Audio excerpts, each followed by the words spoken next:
My name is George A. Simpson, MD. Well, I was born in New York City in Harlem, 1925. Well, I went to school in Harlem, Alexander S. Webb School.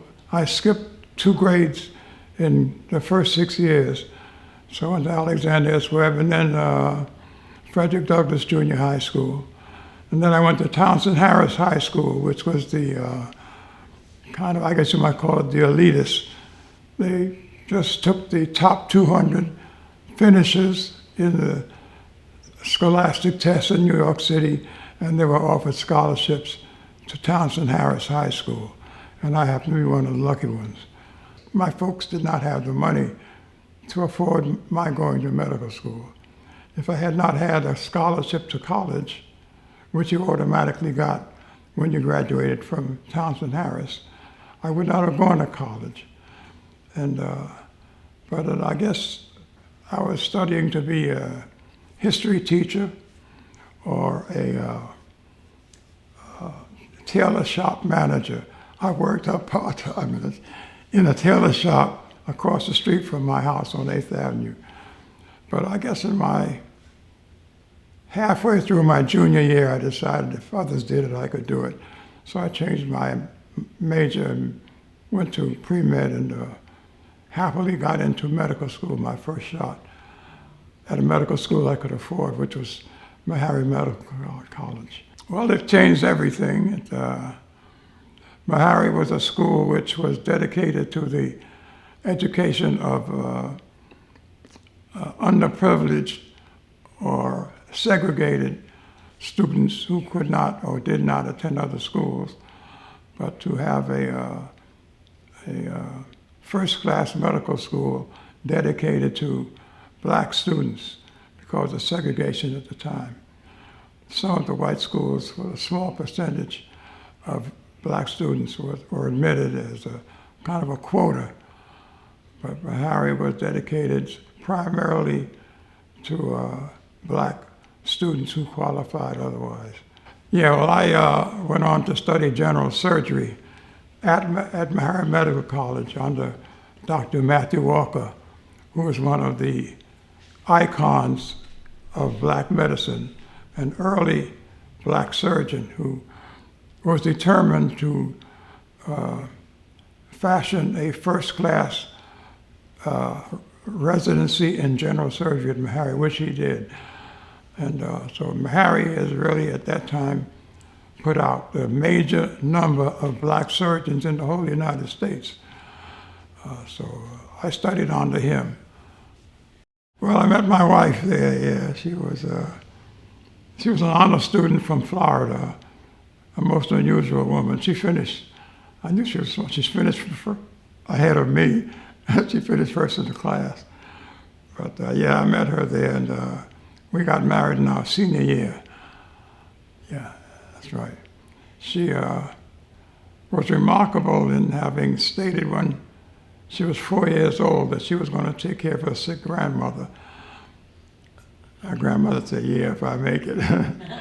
But she did she was 9 years old when she wrote one of these papers for English class stating what she wanted to do, which was to become a medical doctor and take care of patients of her own race so that they wouldn't have to go to white doctors and sit in the rain while the white doctors took care of their patients before they even let them into the building.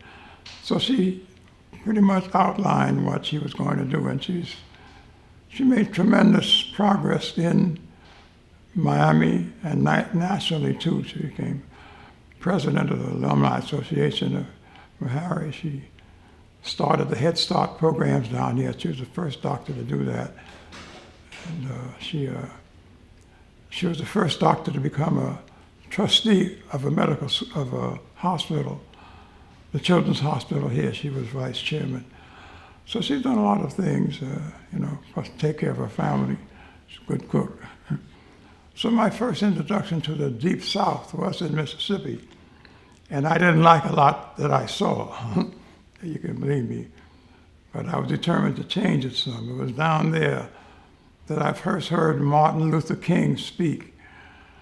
It was in our third year. We would spend 6 months at Mountain Bayou as a surgical resident. And in our fifth year, we spent another 6 months as senior resident. And in my fifth year there in Clarksville, Mississippi, which was about 25 miles north of Mountain Bayou, I heard Martin Luther King speak in his younger days. And at that time, I guess I was a rebel of sorts, because I came down to Miami, got a gun, and came back and was determined that I'd take a few with me. That's how, it was stupid, but that's the way I felt.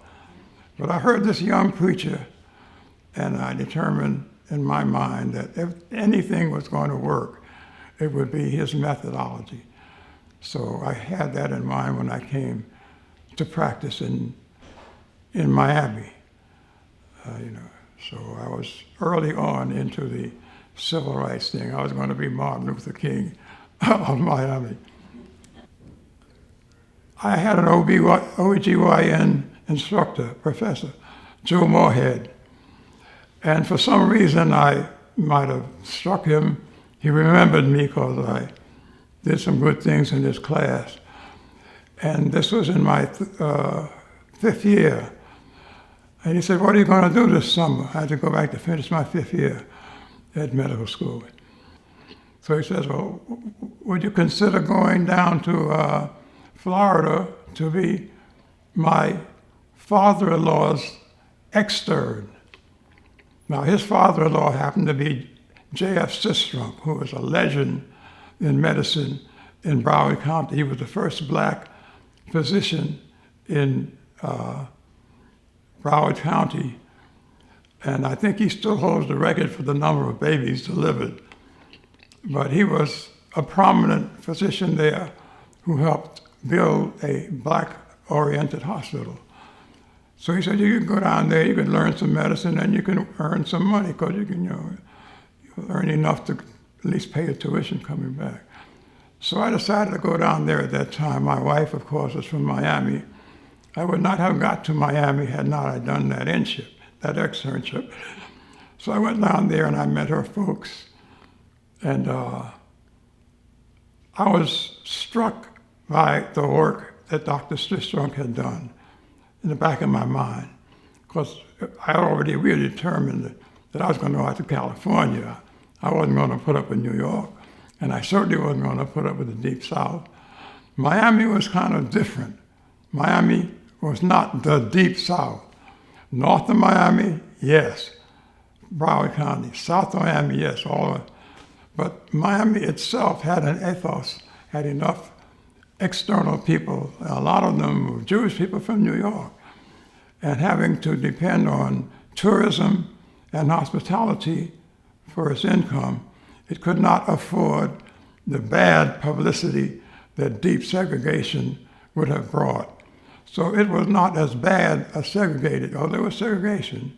You still had to have your card to go to Miami Beach. It was not as bad as the rest of the Deep South. And my wife, who had started her pediatrics practice there already, trapped me into, she built a house. I trapped her in there. Anyway, I decided that there was work to be done there, so I decided I'd base my practice there. My wife started her practice in 1953, and I finished my residency after 2 years of service in the Army at Fort Dix in New Jersey. I came down here and started a practice in a building that her grandfather, E.W. Stirrup, the pioneer, had built. And I joined the NAACP under Father Gibson, who was one of the prominent civil rights workers at that time. And that got me into the civil rights aspect of life in Miami. These were the three core NAACP, the Student Nonviolent Coordinating Committee. We held marches, we held sit-ins, we had meetings with directors and presidents of the different hotels and Miami Beach and Coconut Grove, in downtown Miami. We integrated like Burdines and other institutions downtown. My two boys and a cousin, two cousins and two boys, we integrated a big swimming pool out in Coral Gables. I forget the name of it. There were 5 of my classmates who came to Miami to practice. The eldest son of Dr. John O. Brown, my classmate who became the chief of corps, his son integrated the first black school in Miami. And my wife, we were Catholics. We grew up. I was a Catholic, and so she bringing the kids up as Catholic. And she and about 4 or 5 other Catholic women, I think maybe one man, built St. Hugh Catholic Church. And so my eldest son was the first black student in a Catholic school in Miami. So we were into the integration thing. Miami-Dade County was the only, to my knowledge, county in the whole United States to integrate its hospitals without a court fight and a court order. So it was unusual in that way. But it showed, to some extent, the level above which it was higher than the ordinary deep segregation and racism of the South. Mount Sinai Hospital voluntarily desegregated its staff. And they had done that in about 1962 or 3, earlier on. So I had no problem getting staff privileges there. Later on, a year or so later, Jackson Hospital desegregated its staff, and I did have some part in desegregating the lunchrooms there, the public and the staff lunchrooms, dining room, Jackson Hospital. I was the first surgeon, I guess, first surgeon to have a staff position in a teaching hospital. I became instructor in surgery in about 1962 at Jackson Hospital. Yeah. But by that time, almost all of the hospitals in Dade County were desegregated. There was some still feeling of racism, but at least literally, figuratively, the hospitals were desegregated. Yeah. Medical care was not just, good medical care was not just the absence of physical or chemical disease, but was a combination of many things, all of which affected, in many cases equally, the health condition not only of the family, but of the community. And that included political, social, psychological, religious, and cultural aspects, all of which impinged on the family and therefore the community. And you could not have a healthy community without approaching each of these different modalities to firmly fix a healthy family and community. None of it could have been done without the work of people we never heard of. My wife did a lot of things, but there are a lot of black women who did a lot of things almost equal to what she was doing. Never heard of, but they did it, and it had an effect, and it had its benefits. So, no, all of it is worthwhile. The mass effects are affecting this generation. Could not have been done without. Things which were done 50 years ago are showing up now and helping us get through this era of our country's growth. Yeah. From where we were when I first came south in Mississippi to where we are now, tremendous strides, tremendous paces forward. And I cannot say that I'm not proud of what has happened. I'm not proud of things that didn't happen also, but overall, I think we have had advances which I can be proud of.